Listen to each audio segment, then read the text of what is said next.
दुआ बंदगी हुंद सु जरिया यम सित अख आम खोत आम बंद हेकि पन्निस रब्बस सित हम कलाम गसित यह मालूम आसित त मियोन ताकत छुन रूबरू खुदायस सित कलाम करन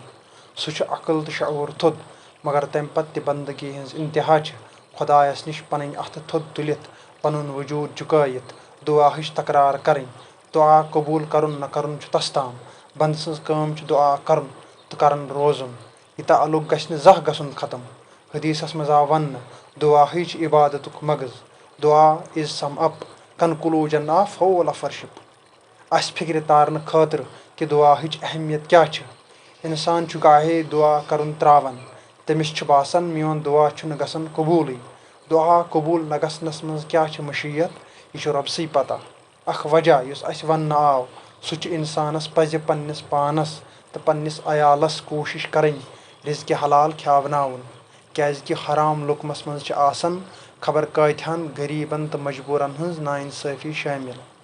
गुनाह त हेकि दुआ कबूल न गसनुक कुनि सात वजह बनित मगर गुनाह छु अक्सर ज़ाती आसन ज़ाती मतलब पन्निस पानस नुकसान वातनावन वाजिन काम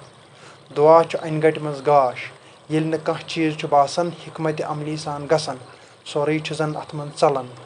तथ शाय छु सहार यही दुआ आसन आजमाइश मज त छु अख उम्मीदुक गाश यही दुआ आसन दुआ छु रब्बन इंसानियतस नियामत बख्शमत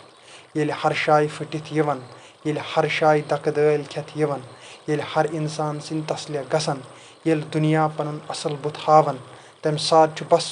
यही दुआ ताकत तो उम्मीद आसन despite weaknesses and shortcomings never close the door of dua let it open till last breath here in this world dua does miracles when sincerity खुलूस इज देयर चाहे जितने भी गुनाह हो जाए गुनाह को कभी अपनी कमज़ोरी मत बनने देना कि ये आपको दुआ की नेमत से दूर कर दे